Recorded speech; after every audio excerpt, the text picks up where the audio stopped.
Algebraic expression होता है जिसकी डिग्री, एग्जांपल बता देता हूं यहाँ पर, जैसे 3x + 2 = में 0। यहाँ पर वेरिएबल हमारा x है जिसकी पावर क्या है 1 है, कुछ भी नहीं लिखा हुआ तो 1 है। तो इस टाइप की इक्वेशन होती है हमारी लीनियर इक्वेशन। लेकिन यहाँ पर क्या किया गया है, लीनियर इक्वेशन इन 2 वेरिएबल। यहाँ पर तो हमारा सिर्फ एक वेरिएबल है x। अगर बात की जाए लीनियर इक्वेशन जो 2 वेरिएबल्स के साथ हो तो वो इक्वेशन होगी हमारी कुछ इस तरह से, जैसे ये हो गया 3x + में 4y + में 2 = 0। यहाँ पर हमारे क्या है, दो वेरिएबल है, एक x वेरिएबल है और एक y वेरिएबल है। तो इस तरह की इक्वेशन होती है लीनियर इक्वेशन इन 2 वेरिएबल। जो हमारे ये 3, 4 और 2 है, ये होते हैं कोफिशिएंट। इसको हम जनरल फॉर्म में अगर हम लिखेंगे तो ये होगा हमारा ax + by + c = 0। a हमारा x का मल्टीपल होता है, या फिर कह सकते हैं a हमारा कोफिशिएंट होता है x का, b जो है वो y का कोफिशिएंट होता है और c होता है कांस्टेंट टर्म, क्योंकि इसके साथ कोई भी वेरिएबल नहीं होता है।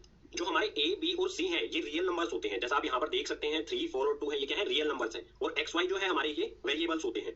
लीनियर इक्वेशन होने के लिए कंडीशन क्या होती है, जो हमारा a या b है ये 0 नहीं होने चाहिए। अगर ये 0 हो गए तो ये क्या हो जाएगा, 0 जो है x में मल्टीप्लाई हो जाएगा, ये भी क्या हो गया 0। इसी तरह से b अगर 0 हो गया तो ये y भी 0 हो जाएगा, ये पूरा हो जाएगा 0। बचेगा हमारा सिर्फ एक कांस्टेंट टर्म, तो ये लीनियर इक्वेशन नहीं रहेगी। सो a नॉट इक्वल टू 0 और इसी तरह से b नॉट इक्वल टू 0, तभी इस इक्वेशन को कहा जाएगा लीनियर इक्वेशन इन 2 वेरिएबल।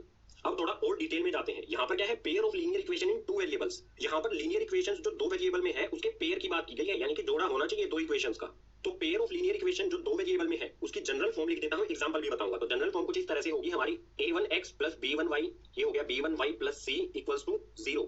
एक इक्वेशन हो गई। पेयर चाहिए हमें, पेयर यानी कि 2 इक्वेशन होनी चाहिए। इसी तरह से दूसरी इक्वेशन होगी हमारी a2x + b2y + c2, और ऊपर वाली इक्वेशन में यहाँ पर मिस हो गया, ये c1 है, ठीक है, ये c2 = में 0। जो भी हमारी ये एक्सरसाइज है उसमें हमें हमेशा क्या होंगी, 2 इक्वेशन मिलेंगी और उनकी जनरल फॉर्म क्या होगी, कुछ इसी तरह से होगी, a1x + b1y + c1 = में 0 और दूसरी इक्वेशन a2x + b2y + c2 = में 0। यहाँ पर हमारा a1, b1 और c1 जो है ये क्या है, रियल नंबर्स हैं। जिस तरह से इस इक्वेशन में थे ये असल में क्या है, नंबर्स हैं।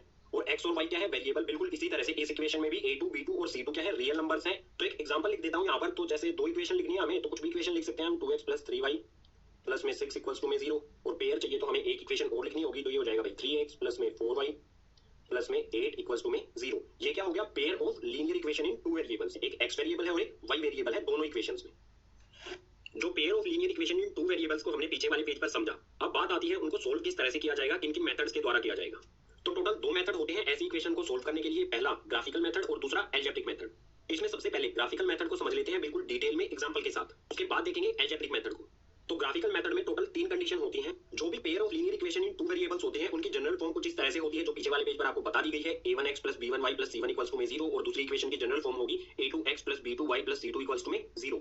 जो भी इक्वेशंस हैं उनके कोफिशिएंट को हमें कंपेयर करना होगा। कोफिशिएंट कौन कौन से होते हैं ये भी बता दिया है, a1, b1, c1, ये हो गए हमारी पहली वाली इक्वेशन के कोफिशिएंट। और दूसरी वाली इक्वेशन में a2, b2 और c2 कोफिशिएंट हो गए। किस तरह से कंपेयर करना है, तो पहली कंडीशन है इसमें दोनों इक्वेशन के हमें a1/a2 = b1/b2 रखना है। एक एग्जांपल से समझ लेते हैं। मान लीजिए हमें एक इक्वेशन दी गई है 2x + 3y + 4 = में 0 और दूसरी इक्वेशन दी गई है हमें 3x + 4y + 9 = में 0। ये 2 इक्वेशंस दी गई हैं। सो इनके कोफिशिएंट को हम किस तरह से कंपेयर करेंगे, और पहली कंडीशन के अकॉर्डिंग ये इक्वेशन बनाई गई है। हमें क्या करना है, a1/a2 रखना है, यानी कि x के जो कोफिशिएंट है उनको आटे बटे में फ्रैक्शन में रखना है। सो x के कोफिशिएंट क्या है, यहाँ पर 2 है और यहाँ पर 3 है। सो हम क्या करेंगे, 2/3 रखेंगे। इस फ्रैक्शन को हमें कंपेयर करना है b1/b2 से। सो यहाँ पर b1/b2 क्या है, y के कोफिशिएंट। सो यहाँ पर y का कोफिशिएंट 3 और यहाँ पर 4। सो यहाँ पर हमने रखा 3/4। अब इनके बीच में इक्वल का साइन लगाएंगे और चेक करेंगे क्या 2/3 जो है वो 3/4 के इक्वल है। तो आप कहेंगे नहीं है इक्वल, तो मैं क्या करूंगा, नॉट इक्वल में चेंज कर दूंगा इस साइन को। ये हो गया not equal, 2/3 not equal to 3/4। तो बिल्कुल यही कंडीशन हमारी आए जब a1/a2 इक्वल नहीं हो b1/b2 के। तो इस तरह की जो इक्वेशन है, या फिर कहें इन इक्वेशंस का अगर हम ग्राफ ड्रॉ करेंगे, तो जो लाइंस आएंगी ग्राफ की, एक लाइन इसके लिए ड्रॉ करेंगे और एक लाइन इसके लिए ड्रॉ करेंगे।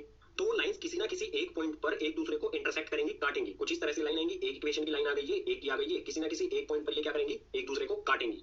तो इससे हमें फर्स्ट पॉइंट मिलता है इंटरसेक्टिंग लाइंस। जो भी लाइंस होंगी इस तरह की इक्वेशन की जहां पर a1/a2 इक्वल ना हो b1/b2 के, तो वो लाइंस होंगी इंटरसेक्टिंग लाइंस, यानी कि एक दूसरे को काटने वाली। अगर बात करें इस तरह की इक्वेशंस के कितने सॉल्यूशन होंगे, तो एक पॉइंट पर एक दूसरे को काट रही हैं, तो ऐसी इक्वेशंस जो होती हैं जिसमें a1/a2 not equal to b1/b2 होता है, उन इक्वेशंस का सिर्फ एक सॉल्यूशन होता है। सो सेकंड पॉइंट हो जाएगा हमारा ओनली वन सॉल्यूशन, सिर्फ एक सॉल्यूशन होगा, सिर्फ यूनिक सॉल्यूशन भी कह सकते हैं हम इसे। और अगर हमें सॉल्यूशन मिल रहा है, चाहे एक मिले चाहे ज्यादा सॉल्यूशन मिले, तो इस तरह की इक्वेशन को कहा जाता है कंसिस्टेंट इक्वेशन। तो ये दो इक्वेशन जिसमें a1/a2 not equal to b1/b2 है, इस तरह की इक्वेशन क्या हो जाएंगी हमारी, कंसिस्टेंट। जो हमारी फर्स्ट कंडीशन थी वो यहीं पर हो जाती है कंप्लीट। अब चलते हैं ग्राफिकल मेथड की सेकंड कंडीशन पर।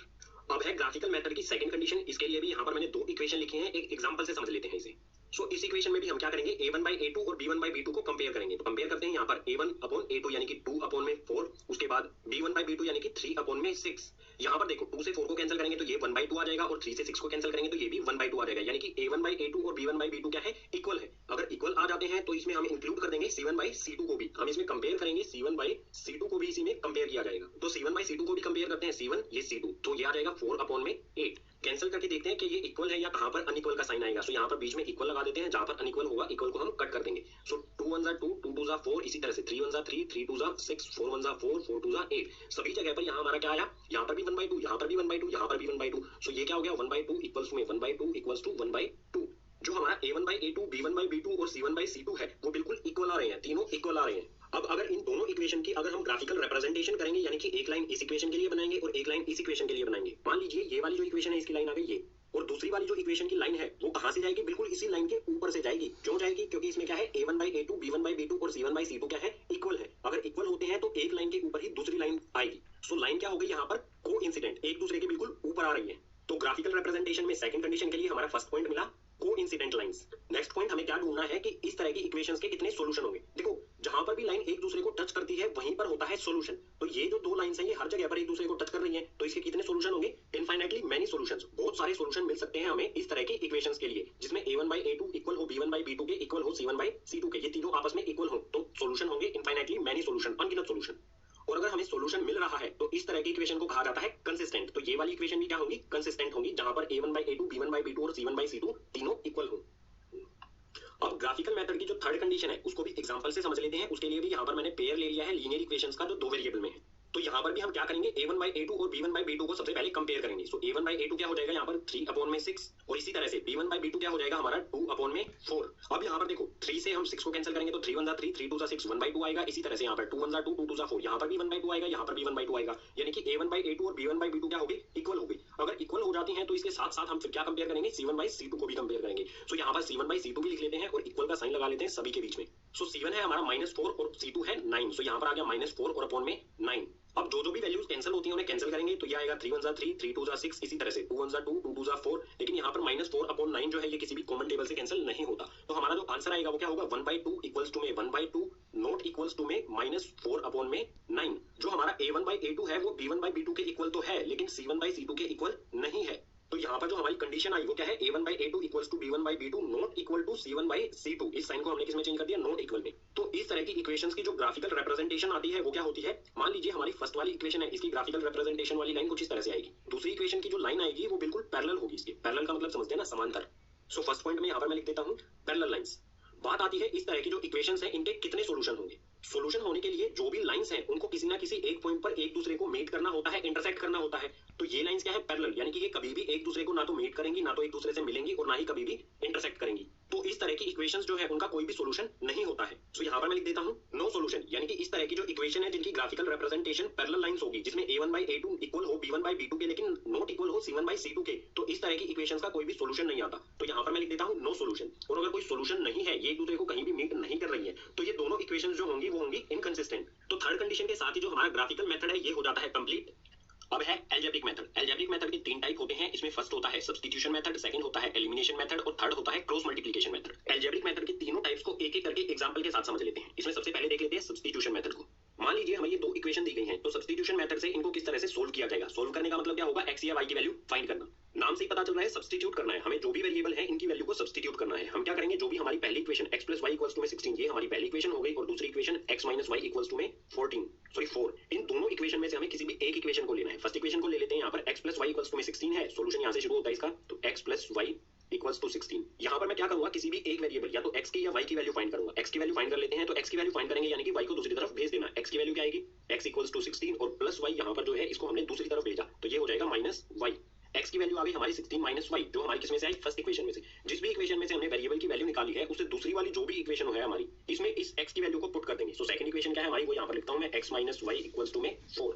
इसमें जो x है, x की वैल्यू हमने जो फाइंड की थी 16 - y, इस x की जगह पर मैं लिख सकता हूँ क्योंकि x की वैल्यू हमारी क्या आ रही है, 16 - y। सो इस x की जगह पर मैं लिख देता हूँ यहाँ पर 16 - y। x की जगह पर ये आ गया, उसके बाद -y एज इट इज और = 4 भी एज इट इज। यहाँ पर आप देखेंगे कि वेरिएबल सिर्फ y बचता है, तो इजीली हम y की वैल्यू फाइंड कर सकते हैं।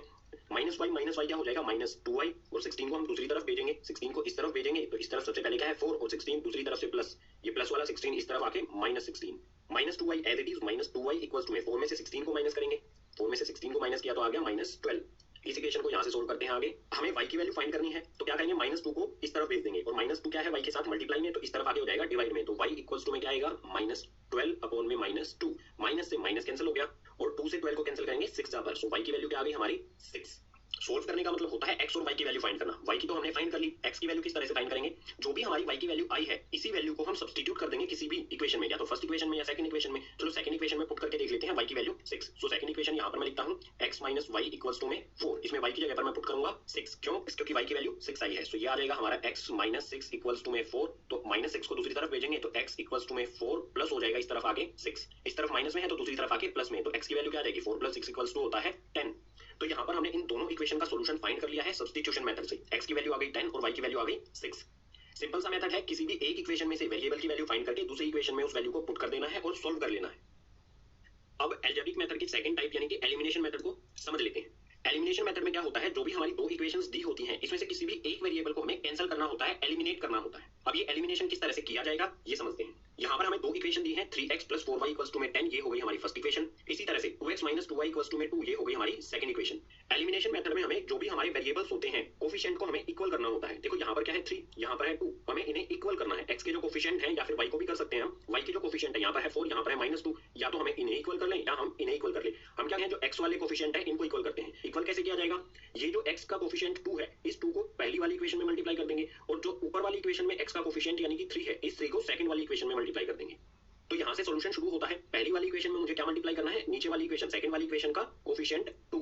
सो यहाँ पर मैं लिखता हूँ 2 से मुझे मल्टीप्लाई करना है पूरी इक्वेशन फर्स्ट इक्वेशन को। सो ये फर्स्ट इक्वेशन लिख लेता हूँ मैं अंदर। तो फर्स्ट वाली इक्वेशन है हमारी 3x + 4y इक्वल्स टू में 10, 2 3 हो जाएगा, यहाँ पर ये हो जाएगा 6x, 2 से 4 को मल्टीप्लाई करेंगे, 2 से इस 4 को मल्टीप्लाई किया तो ये हो जाएगा प्लस में 2 4 8y और इक्वल्स टू में 2 10 कितना होता है 2 10 20। हमें यहाँ पर एक नई इक्वेशन मिलेगी, इसे हम नाम दे देंगे हमारी थर्ड इक्वेशन। बिल्कुल इसी तरह से सेकंड इक्वेशन को हमें किससे मल्टीप्लाई करना है, फर्स्ट इक्वेशन के x वेरिएबल के कोफिशिएंट यानी कि 3 से। सो यहाँ पर मैं लिखता हूँ ये 3 और सेकंड इक्वेशन को यहाँ पर लिख लेता हूँ, ये है 2x - 2y इक्वल्स टू में 2, 3 2 यहाँ पर हो जाएगा -6y और 3 को फिर से 2 से करेंगे, 3 2 6।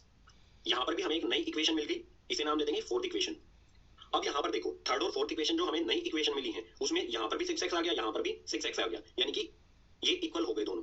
अब जो भी हमारी थर्ड और फोर्थ इक्वेशन है हम क्या करेंगे, थर्ड में से फोर्थ को माइनस कर देंगे, subtract fourth from third, fourth को थर्ड में से सब्ट्रैक्ट कर देंगे। सब्ट्रैक्ट किस तरह से किया जाएगा, जो हमारी थर्ड इक्वेशन में से फोर्थ को करना है तो थर्ड को हम लिखेंगे ऊपर, थर्ड इक्वेशन है हमारी 6x + 8y इक्वल्स टू में 20 और इसके नीचे लिखेंगे जो इक्वेशन हमें माइनस करनी है यानी कि फोर्थ इक्वेशन हमारी, ये लिखते हैं हम 6x - 6y इक्वल्स टू में 6। 6x में से 6x को माइनस करेंगे तो यहाँ पर आएगा 0, 0 लिखने की जरूरत नहीं है। उसके बाद यहाँ पर क्या होगा, माइनस माइनस ये हो जाएगा प्लस, माइनस माइनस ये हो जाएगा प्लस, 8y प्लस में 6y क्या हो जाएगा हमारा 14y। उसके बाद इक्वल्स के साइन के नीचे इक्वल्स का साइन लगाएंगे और 20 में से ऊपर वाले 20 में से 6 को माइनस करेंगे तो आ जाएगा 14। जो हमारी y की वैल्यू आएगी, y की वैल्यू कैसे फाइंड करेंगे, ये वाला जो 14 है y के साथ मल्टीप्लाई में इसको भेज देंगे दूसरी साइड डिवाइड में होने के लिए। तो ऊपर यहाँ पर है 14, इधर से y वाला जो 14 है वो गया डिवाइड में, तो ये आ गया 14 अपॉन में 14, कैंसिल करेंगे तो y की वैल्यू आ जाएगी 1। अब जो ये y की वैल्यू 1 आई है इस वैल्यू को किसी भी हमारी फर्स्ट या सेकंड इक्वेशन में सब्स्टिट्यूट कर देंगे तो हमारी आ जाएगी x की वैल्यू। चलो सब्स्टिट्यूट करके दिखा देता हूँ, यहाँ से मैं रब कर देता हूँ इसे। y की वैल्यू 1 को हम पुट कर देते हैं फर्स्ट इक्वेशन में। सो यहाँ पर 3x एज इट इज आएगा, उसके बाद प्लस में 4 y की जगह पर क्या पुट करना है मुझे, 4y है तो y की जगह पर पुट करना है मुझे 1। सो ये हो गया 4 1 पुट कर दिया इक्वल्स टू में 10। सो 3x ऐसा कैसा रहेगा, 4 1 क्या हो जाएगा, 4 को 1 से मल्टीप्लाई करेंगे 1 हो जाएगा तो प्लस 4 इक्वल्स टू में 10। अब जो ये 4 है इसको भेजेंगे हम दूसरी साइड में तो ये आएगा 3x इक्वल्स टू में 10 प्लस का 4 दूसरी साइड जाके हो जाएगा -4, तो ये आ जाएगा 3x इक्वल्स टू में 10 में से 4 को माइनस करेंगे तो 6, x की वैल्यू जो आएगी वो आएगी हमारी 6 अपॉन में 3, जो x के साथ 3 मल्टीप्लाई था इसको हमने भेज दिया इस साइड में डिवाइड होने के लिए। सो ये 3 से 6 को कैंसिल करेंगे तो x की वैल्यू आ जाएगी 2। यहाँ पर हमारी y की वैल्यू क्या आ गई 1 और x की वैल्यू क्या आ गई 2। ये मेथड है एलिमिनेशन मेथड, जिसमें हम किसी भी वेरिएबल वाली टर्म्स जो होती हैं कोफिशिएंट होते हैं उनको इक्वल करते हैं, उसके बाद उन्हें कैंसिल करते हैं तो हमें वैल्यू मिल जाती है किसी भी एक वेरिएबल की, या तो x की या y की। अब समझ लेते हैं तीसरा मेथड यानी क्रॉस मल्टीप्लिकेशन मेथड एक एग्जांपल की हेल्प से।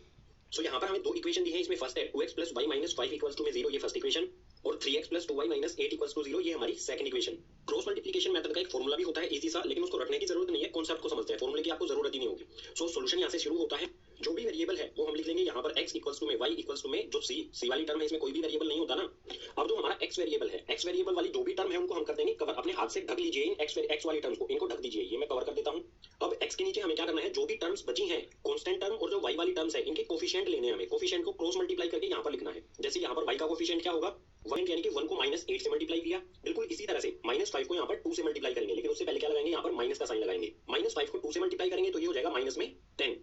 बिल्कुल इसी तरह से यहाँ पर हमारा वेरिएबल है y, तो हम y वाली टर्म्स को यहाँ पर कर देंगे कवर। ये कर दिया मैंने यहाँ पर कवर। अब जो बची हुई टर्म्स है उनको कर लेंगे यहाँ पर क्रॉस मल्टीप्लाई। सो 2 को -8 से मल्टीप्लाई करेंगे तो 2 8 जा 16, माइनस में 8 है तो -16 आएगा, और उसके बाद माइनस का साइन लगाएंगे यहाँ पर। इसके बाद -5 को 3 से मल्टीप्लाई कर देंगे जो कि x का कोफिशिएंट है। पहले हम इस तरह से मल्टीप्लाई किया, अब इस तरह से क्रॉस में मल्टीप्लाई करना है। सो -5 को 3 से मल्टीप्लाई करेंगे तो ये हो जाएगा -15।